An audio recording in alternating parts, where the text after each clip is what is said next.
Good morning to the young and the young at heart. Today I want you to think about what we can learn from creation. Notice that I crossed out nature and put creation. One time at a conference, someone said that we shouldn't say nature, we should say creation because that gives credit to God who created all of it. I think that person was probably right, although I might say nature sometimes, I mean everything we see around us that God created. You can probably think of some things we can learn from creation. I have four ideas. First, we learn from creation that we have an amazing, creative, and super intelligent creator.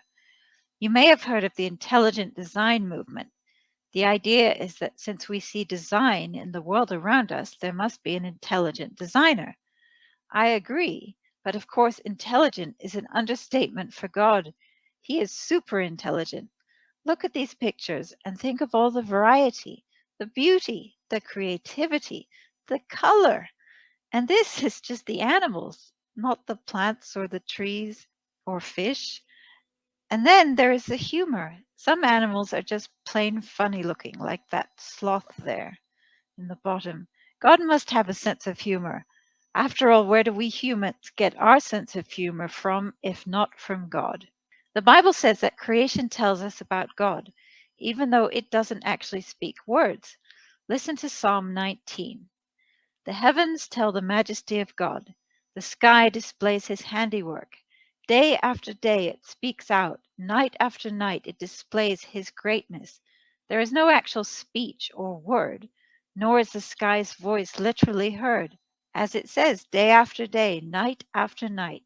So every time you see a sunrise or sunset, remember it's showing us the power and majesty of our Creator without actually speaking words. The New Testament says something similar in Romans. Since the creation of the world, God's invisible qualities are clearly seen because they can be understood through what he has made. So people have no excuse. Wow. So it says people have no excuse for not knowing there is a God who made everything and that he is powerful and majestic and creative. Speaking of God's creative ability, I have to show you this photo that I got in an email newsletter from a company that sells butterfly growing kits. I couldn't believe this was real at first, but I did check, and it is. This is the chrysalis of an owl butterfly, and clearly this would keep birds and predators away. I just cannot believe that wasn't designed by God, that a caterpillar would know that it needed to evolve like that. That's impossible. The second thing we learned from creation is that we can be like a tree, a thriving, beautiful tree. Here's how. How blessed are people who do not follow the advice of the wicked or copy the lifestyle of sinners. Instead, they find pleasure in obeying the Lord's commands. They meditate on his instruction day and night.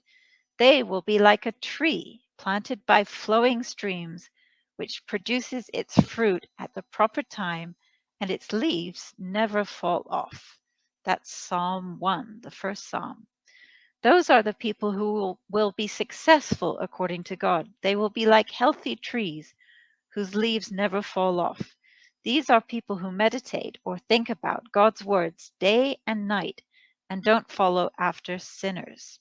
The third lesson we can learn from creation is not to be lazy. Probably all humans have a tendency to be lazy sometimes, though of course we all need to rest, but work first and play after. You might say that you don't have to go to work, you don't have a job. I remember our principal in high school told us that school was our job while we were in school. We should treat it like an adult job and work hard to succeed at it. And of course, your job now is to obey your parents. Here is a good reminder from Proverbs. Go to the ant, you lazy person. Observe her ways and be wise. It has no commander, manager, or ruler, yet it prepares its food in the summer. It gathers at the harvest what it will eat. That's Proverbs 6.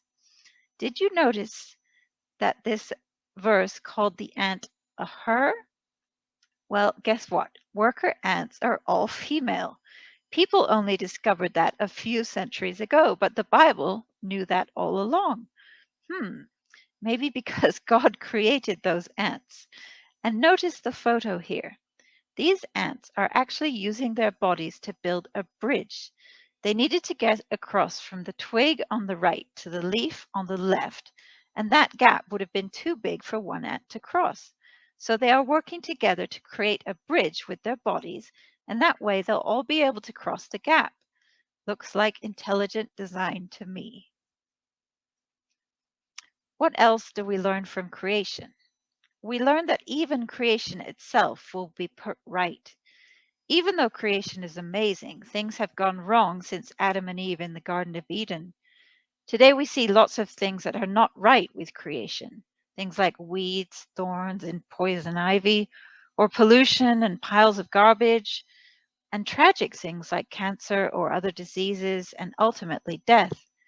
These things affect all of creation. As we know, plants, animals, and humans all die.